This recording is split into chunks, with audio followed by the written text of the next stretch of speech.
Okay जी, sessional 2 के सिलसिले की इंशाल्लाह लास्ट लेक्चर है ये तैयारी के हवाले से, और इसमें हम डिस्कस करेंगे प्रैक्टिस प्रॉब्लम्स को। कुछ कोड्स मैंने आपके लिए प्रिपेयर किए हैं जिसको हम देखेंगे वन बाय वन। देखिए, इसमें सबसे पहला कोड यार मैं यूज़ करूँगा इसमें फंक्शंस को, that is for printing 1 to 100 numbers. ये एक सिंपल सा फंक्शन है, ये मैंने यहाँ से कमेंट कर दिया इस कोड को। फंक्शन का नाम है print to 100 followed by parenthesis.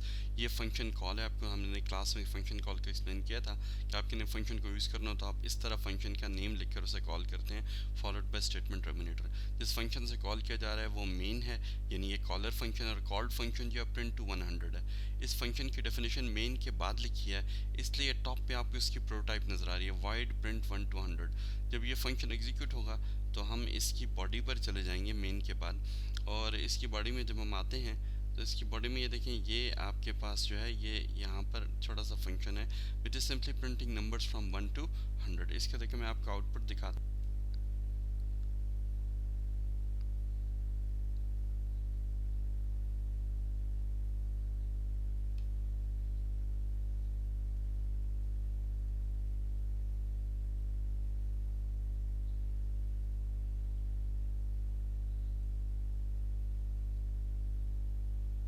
में देखा कि जो हमें जो नज़र आ रहा था आउटपुट, उसमें 16 का डिजिट जो है वो टूटा हुआ था। तो let me show it to you again. अगर हम इसको इस दफ़ा रन करेंगे तो देखें 16 15 के बाद अब नेक्स्ट लाइन पे आप शुरू हो गए, इस तरह 30, फिर 45, 60, 75, 90, so on and so on. ठीक है, all the way 100 numbers print हुए और हमने पर लाइन 15 डिजिट्स को डिस्प्ले किया है। ठीक होगी जी, ये तो सिंपल सा एक स्टार्टर था, एपिटाइज़र था। आगे चलते हैं। इसके बाद आपको एक नेक्स्ट जो है प्रॉब्लम लॉजिक के लिए, लॉजिक बिल्डिंग के लिए दिया गया है, सम ऑफ फर्स्ट नेचुरल नंबर्स। तो ये जो नेचुरल नंबर्स हैं देखें, इसका ये टॉप पे इसी तरह ये भी यहाँ पे फंक्शन को कॉल किया जा रहा है। तो सम फर्स्ट नेचुरल नंबर्स जो है कोई पैरामीटर्स नहीं ले रहा, कोई वैल्यू रिटर्न नहीं कर रहा, इट्स अ सिंपल फंक्शन। ये फंक्शन कॉल है, इसको कॉल कौन कर रहा है, मेन इसका कॉलर हो गया, and this is the called function. और इसकी प्रोटोटाइप अगेन हमने टॉप पे लिखी है, और मैंने आपको बताया था आप हेडिंग को उठा के टॉप पे कॉपी कर दें तो दैट बिकम्स अ प्रोटोटाइप। देखें, वाइड सम फर्स्ट नेचुरल नंबर्स और आखिर में सेमी कॉलन। एक तो सिर्फ हेडिंग और प्रोटोटाइप में मैंने आपको क्लास में बताया था फॉर बिगिनर्स कि इन दोनों में डिफरेंस सिर्फ इतना होता है कि आपके प्रोटोटाइप के आखिर में सेमी कॉलन लग जाता है। बाद में कुछ और डिफरेंसेस इंशाल्लाह हम with the passage of time functions को डिटेल से स्टडी करेंगे तो पढ़ेंगे। देखिए, वाइड फर्स्ट नेचुरल नंबर और यहाँ पैरेंथेसिस के एंड तक दिस इज फंक्शन हेडिंग, जहाँ पे करंटली मेरा माउस का कर्सर खड़ा हुआ है। ठीक है जी, यहाँ तक जा रहा है, इसी हेडिंग को उठा के ऊपर लिख दिया तो फंक्शन प्रोटोटाइप बन गया। यही काम हमने प्रिंट 100 के लिए किया था। अब ये क्या कर रहा है, ये थोड़ी सी फॉर्मेटिंग के लिए, जैसे वहाँ पे आउटपुट था ये सम ऑफ n नेचुरल नंबर्स। तो हम यूज़र को मैसेज दे रहे हैं भाई nth number to print sum of the first n natural number. आप कितने नंबर्स का सम चाहते हैं, जितने नंबर्स यूज़र दे दें हम i को 1 से लेकर n तक रन करेंगे, और फिर हम कहेंगे सम प्लस इक्वल्स i, जो कि आपको पता है this is same as sum is equal to sum plus i, यानी i की वैल्यू को सम से ऐड कर देगा। तो i सम की पहली वैल्यू 0 है तो 0 + 1 1 हो जाएगा, फिर आपके पास i + 2 हो जाएगा तो 1 + 2 आपके पास 3, इसी तरह so on and so on. जितने नेचुरल नंबर्स आपने यूज़र ने मांगे हैं कि मुझे जितने नंबर्स का सम बताओ, तो उतने नंबर्स का सम ये लूप आपको कैलकुलेट करके देगा, और आखिर में हम वो नेचुरल नंबर्स का सम जो है डिस्प्ले कर रहे हैं कि सम ऑफ n, जो यूज़र ने n दिया था यहाँ पे c इन n के ज़रिए से, उसका सम जो है वो नेचुरल नंबर्स का सम इतना कैलकुलेट हो गया। और फिर अपने सम को कैलकुलेट करने के लिए फार्मूला यूज़ कर रहे हैं n × n + 1/2। यह आपने पढ़ा होगा फिजिक्स मैथमेटिक्स में, आप लोगों ने पढ़ा होगा कि sum of n natural numbers can be simply calculated by n × n + 1/2 formula. तो इस फार्मूला से हम अपने सम को डबल चेक कर रहे हैं। ठीक है जी, okay, let's run this program, और इसका भी हम साथ साथ अब आउटपुट चेक करते हैं कि इसका आउटपुट क्या आता है।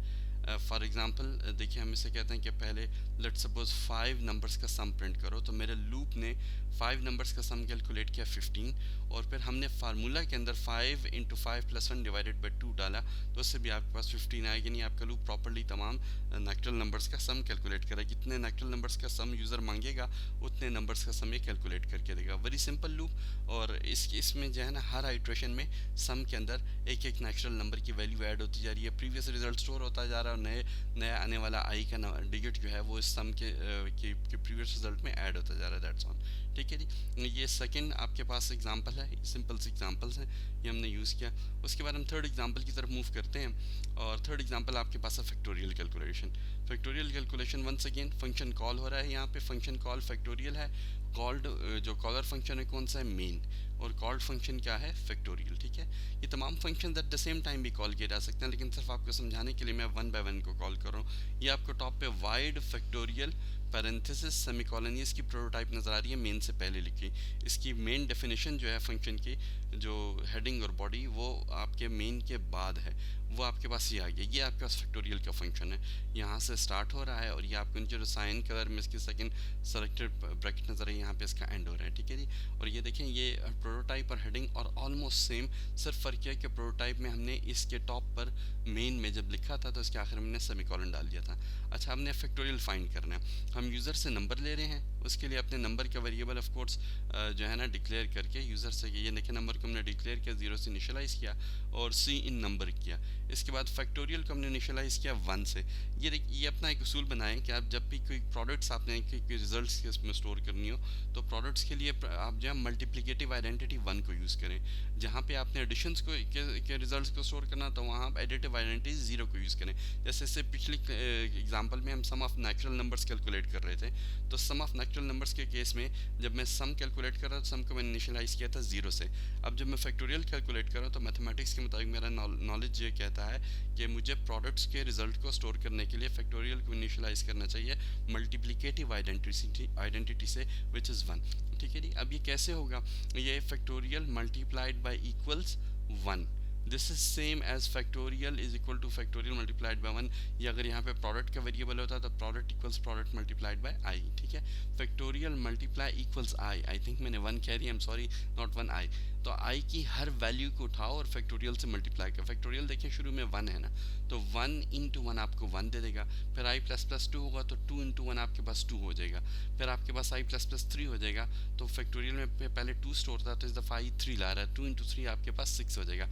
और इस लूप से जब आप बाहर निकलेंगे तो फैक्टोरियल में फाइनल प्रोडक्ट जो है वो आपके पास स्टोर होगी। लेट्स रन दिस को, मैं दोबारा रन करता हूँ तो आप इसका आउटपुट देखिएगा कि इसका आउटपुट जो है ये पर लाइन आपको 5 प्राइम नंबर्स जो है डिस्प्ले करके देगा बिटवीन 1 एंड 100। अब देखिए 2 3 5 7 11 आपके पास 1 2 3 4 5 प्राइम नंबर्स पर लाइन आ गए और आपका आउटपुट जो है प्रॉपर्ली फॉर्मेट हो गया। तो आउटपुट को डिस्प्ले करते हुए इन बातों का ख्याल कीजिएगा। जब ये फंक्शन पूरा यहाँ तक एग्जीक्यूट हो जाए, कॉल्ड फंक्शन एग्जीक्यूशन कंप्लीट होती है, the control goes back to main जैसे आपने देखा, और मेन के बाद बाकी सब कुछ कमेंटेड है, तो ये 2 न्यू लाइंस और रिटर्न 0 ऑफ मेन प्रोग्राम से बाहर निकल गया। Okay, now let's move to the next function, और वो है आपके पास how to reverse a number. यहाँ देखें एक नंबर को हम रिवर्स कर रहे हैं विदाउट एन एरे, उसका नाम है फंक्शन का रिवर्स नंबर विदाउट एरे। उसको ऑफ कोर्स टॉप पे प्रोटोटाइप लिखिए, अब फंक्शन कॉल होगी तो ये कॉलर फंक्शन है, ये कॉल्ड फंक्शन है। आप कॉल्ड फंक्शन से जब भी कॉलर फंक्शन की बॉडी पे जंप करेंगे तो जंप करने से पहले जिस लाइन से जंप कर रहे हैं उस लाइन का एड्रेस स्टोर किया जाएगा और फिर आप इस फंक्शन की बॉडी की एग्जीक्यूशन स्टार्ट करेंगे। अब हम मूव करते हैं इस फंक्शन के ऊपर, numbers with reverse numbers without array. ये देखिए रिवर्स नंबर्स विदाउट एरे की बॉडी जो है उसके अंदर हमने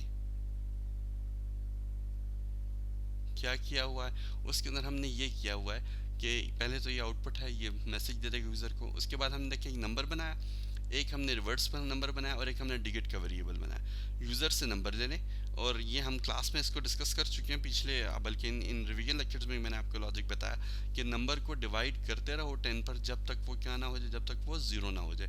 जब तक वो 0 नहीं आता नंबर की डिवीजन का आंसर, तो इसका मतलब ये है कि the number still has digits available in it. आप उससे जो जब मॉड लेंगे 10 से तो ये आपको डिजिट में उसका most significant right most digit निकाल के दे देगा। फिर जो रिमेनिंग नंबर है वो इस number equals number divided by 10 आप ऐसे लिखें, या नंबर स्लैश इक्वल्स 10, ये दोनों सेम इसका मतलब है। ये आपका रिमेनिंग नंबर इस ऑपरेशन की वजह से नंबर में आ जाएगा। अब रिवर्स नंबर कैसे कैलकुलेट हो रहा है, रिवर्स नंबर जो है वो हम देखें रिवर्स नंबर की वैल्यू को 10 से मल्टीप्लाई करके प्लस कर रहे हैं डिजिट के साथ, तो इससे ऑटोमेटिकली आपका रिवर्स नंबर बनता जाएगा। ठीक है जी, रिवर्स नंबर देखें हमने हमारे पास शुरू में क्या है 0 है ना, फॉर एग्जांपल आपके पास नंबर था 653, तो आपके जो first time 0 × 10 will give you 0 और प्लस डिजिट, तो 653 से आपको 3 मिला होगा, तो इस केस में आपके पास आ जाएगा 3।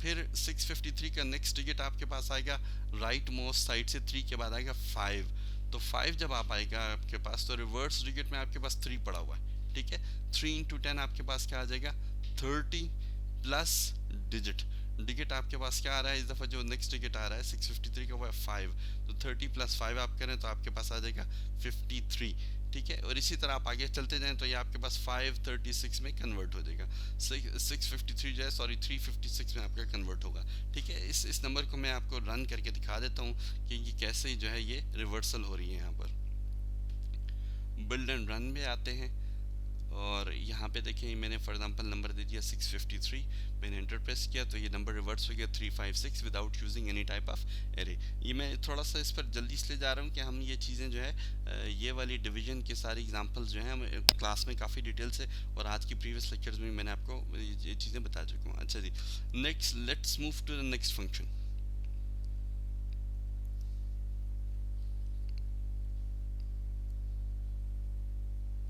इस फंक्शन को मैं फ़िलहाल जो है वो कर रहा हूँ, कमेंट कर रहा हूँ। ओके, नेक्स्ट फंक्शन जो है वो मैंने लिखा है for calculation of the power, और उसमें देखें थोड़ा सा मैं इस दफ़ा आपको एक्सप्लेनेशन के लिए दो पैरामीटर्स पास कर रहा हूँ, बेस और एक्सपोनेंट के, और एक वैल्यू भी रिटर्न कर रहा है। ये भी हमने पढ़ा था कि जब हम वैल्यूज़ पास करें दीज आर कॉल्ड पैरामीटर्स और एक्सपोनेंट और सॉरी आर्ग्यूमेंट्स, और जब वो वैल्यू जो वो रिटर्न करेगा POW वेरिएबल में स्टोर होगी, और POW वेरिएबल आपको के डेटा टाइप नज़र आ रही है आपको इंटीजर। तो हम यूज़र से पहले कह रहे हैं कि आप जो है हमें प्रोवाइड करें base and exponent separated by space, CN base और एक्सपोनेंट दोनों मैं इकट्ठा ले रहा हूँ। तो बेस स्पेस एक्सपोनेंट यूज़र हमें दे देगा, बेस में यहाँ फॉर एग्जांपल यूज़र ने कहा 2 और एक्सपोनेंट में फॉर एग्जांपल यूज़र ने कहा 3, तो हमने कैलकुलेट करना है 2⁻³ जो आपको 8 दे देना चाहिए। तो ये वाली जब कॉल फंक्शन कॉल होगी पावर बेस कामा एक्सपोनेंट, तो हम जंप कर जाएंगे इस कॉल्ड फंक्शन की बॉडी पे। पहले आप देखें इसके यहाँ पे आपको टॉप पे प्रोटोटाइप दिखा दूं।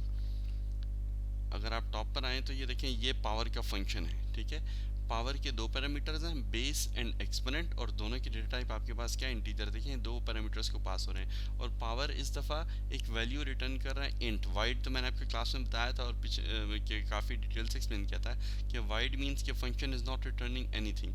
यहाँ पे इसकी रिटर्न टाइप जो है वो इंटीजर, इट मीन्स के फंक्शन कोई वैल्यू रिटर्न कर रहा है ऑफ टाइप इंटीजर। अच्छा, यूज़र से जो बेस एंड एक्सपोनेंट देंगे, ये बेस एंड एक्सपोनेंट इस पावर फंक्शन को पास होगा, और this will be passing by value और पासिंग बाय कॉपी, यानी एक कॉपी बेस की बनेगी और एक कॉपी एक्सपोनेंट की बनेगी। और ये जो कॉल्ड फंक्शन है ये एक्चुअली बेस और एक्सपोनेंट की कॉपी में काम करेगा।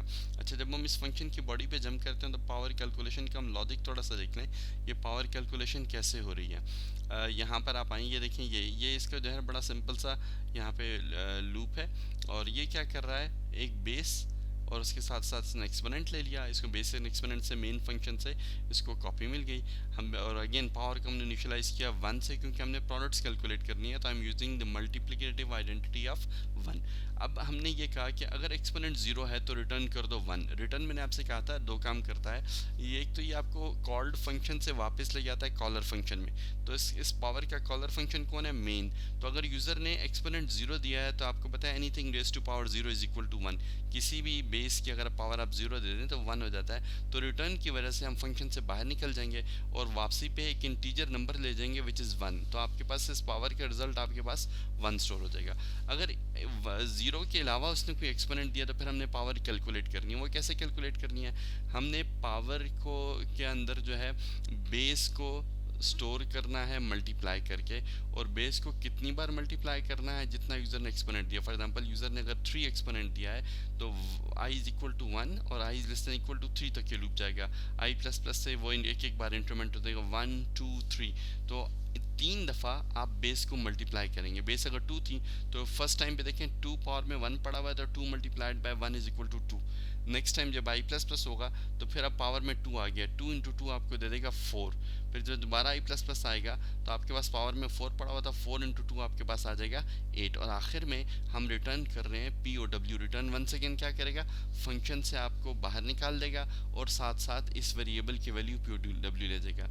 अगर वन सेकेंड यूज़र ने एक्सपोनेंट दिया तो यहीं पर आप फंक्शन से बाहर निकल जाएंगे और साथ 1 की वैल्यू वापस ले जाएंगे, बाकी का कोड एग्जीक्यूट नहीं होगा। अगर यूज़र ने 0 के अलावा कोई और एक्सपोनेंट दिया है तो फिर हम पावर कैलकुलेट करके उस पावर को यहाँ से POW के वेरिएबल में डालकर रिटर्न करेंगे। POW जो है इसका कैलकुलेटेड पावर होगी, ये साथ आपके मेन फंक्शन में ले जाएगा।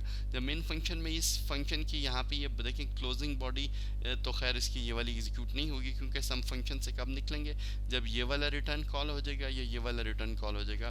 तो इन दोनों में से किसी एक केस में इस फंक्शन से हम बाहर आएंगे। जब रिटर्न कॉल होगा तो कॉल्ड फंक्शन से कंट्रोल जाएगा कॉलर का, कॉलर की तरफ, और इसका कॉलर था main function. You will jump back to main, और जब आप मेन में वापस आएंगे तो POW की वैल्यू साथ लेके आ रहे हैं जो कि इस कैलकुलेटेड पावर का रिजल्ट है। POW यहाँ पे स्टोर हो जाएगा। फिर हम करेंगे सी आउट बेस, इसको मैंने आपको क्लास में बताया था, this is called carat symbol.